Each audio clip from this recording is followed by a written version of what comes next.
I'll let you in on a little secret.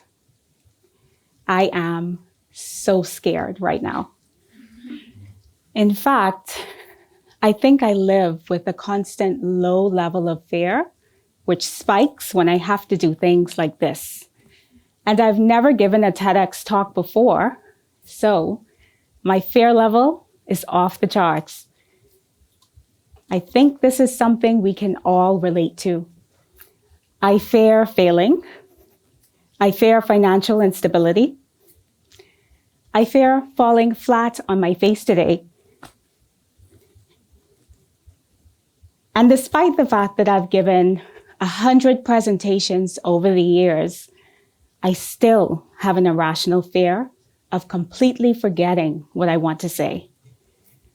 Fear can be crippling. But despite my fears, I stand in front of you today as one of the few Black portfolio managers in London in one of the most prestigious banks in the world.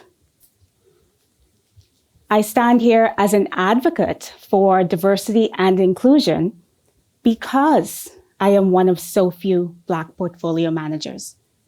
And that needs to change. I'm now a TEDx speaker. And most importantly, I'm a wife to my husband, Felix, and a mom to my 4-year-old, Noah. Women struggle with fears every single day. Some of them deep-rooted and others new and surprising.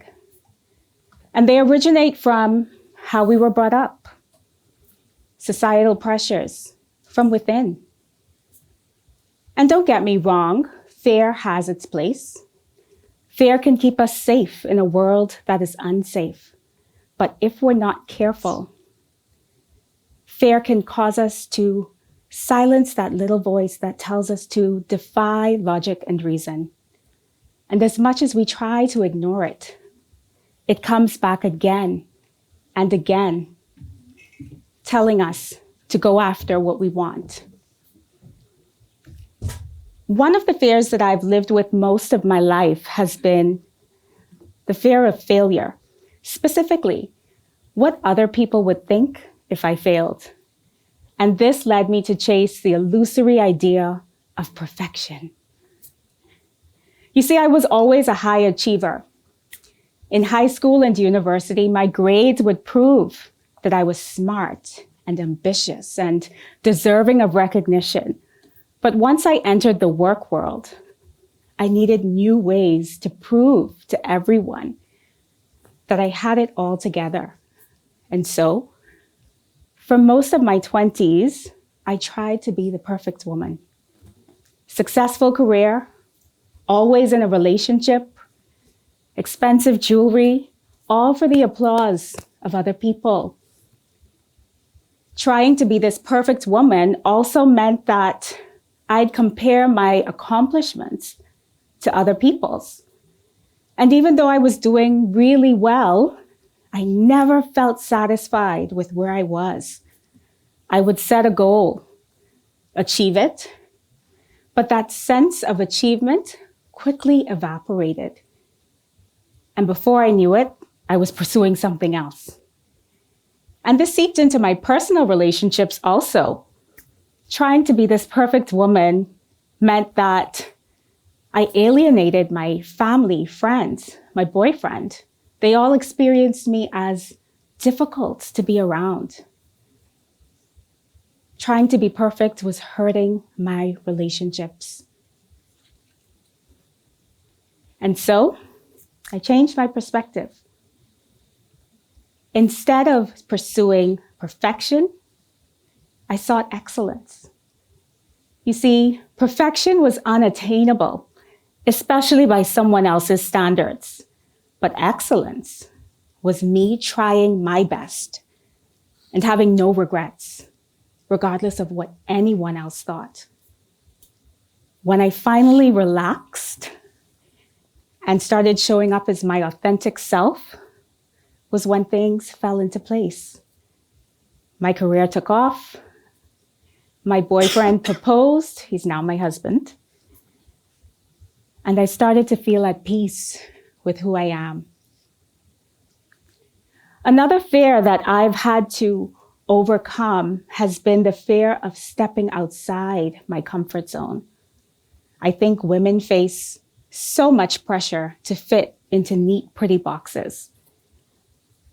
I was born in the Bahamas. It's a small country, 400,000 people. And being brought up in a small country, it can sometimes feel as if there's a bit of a microscope on you if you step out of line. But a wonderful thing about growing up in the Bahamas was that every single day I saw women who looked like me thriving in all areas of society, business, law, politics. And this was really impactful because it made me feel like I could be whomever I wanted, as long as I was willing to put in the work. But an interesting observation about these women who were super successful was that they didn't have husbands or they didn't have children.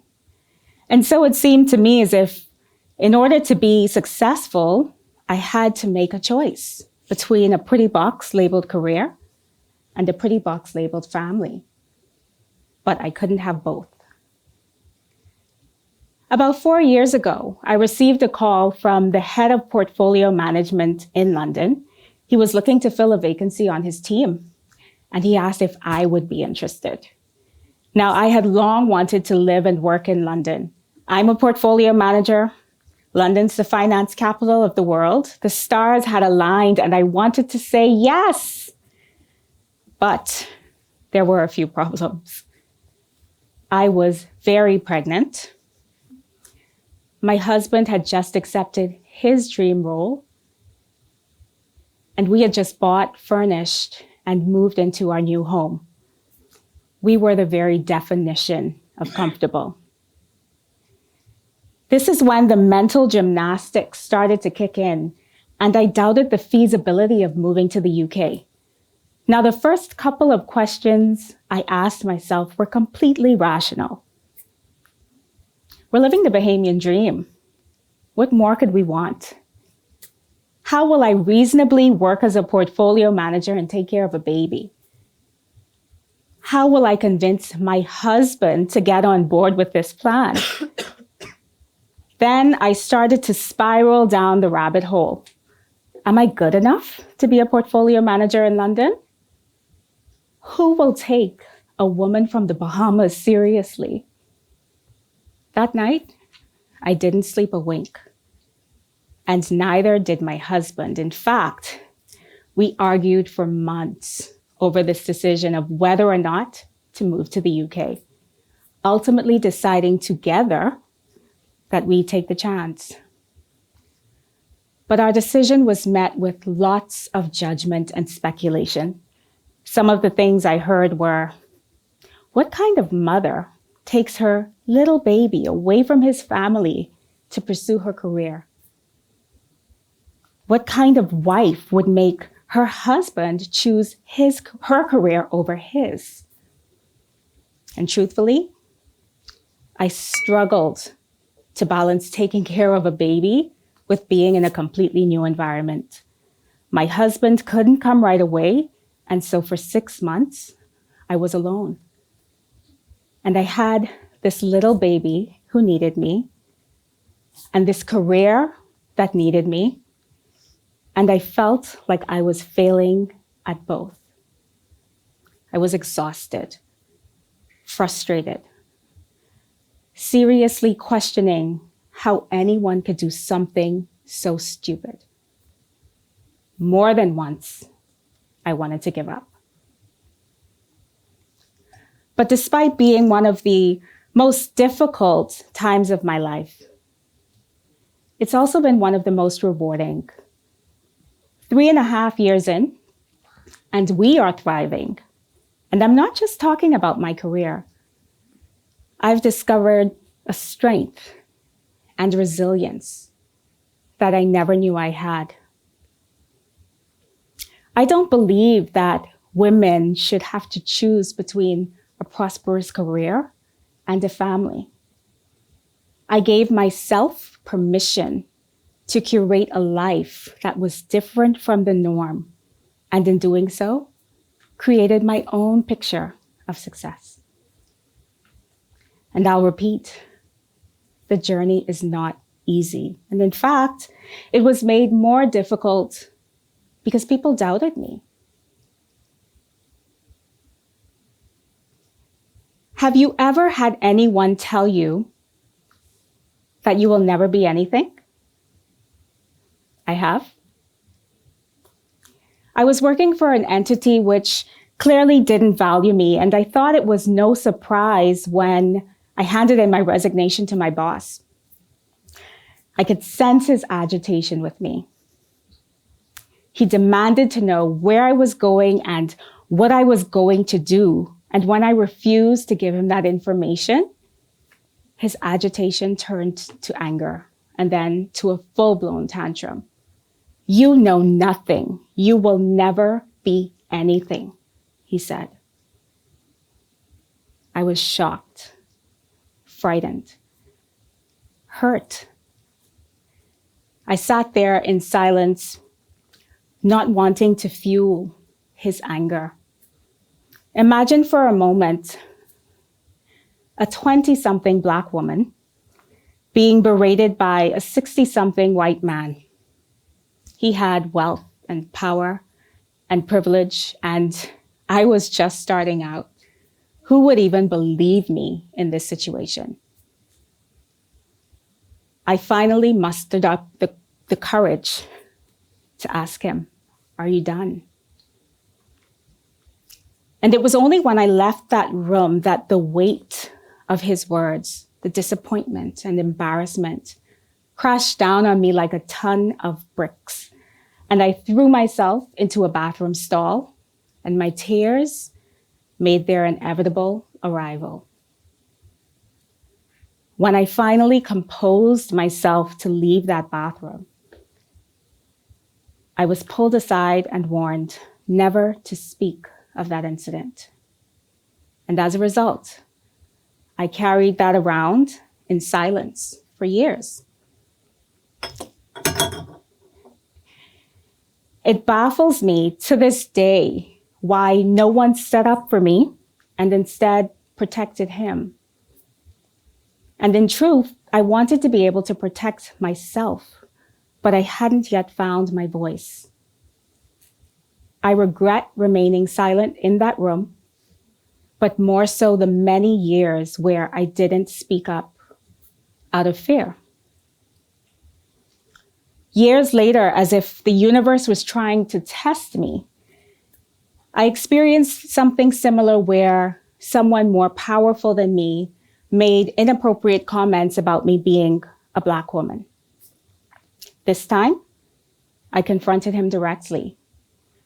And I have to tell you, it was one of the most difficult conversations I've ever had in my life. In fact, I still ended up crying in a bathroom stall. But I don't regret it. Perhaps my speaking up will prevent someone else having a similar experience. In a world where women are still fighting for equality, and Black women in particular find themselves at the bottom of the financial and economic and social totem pole, I don't have the luxury of staying silent.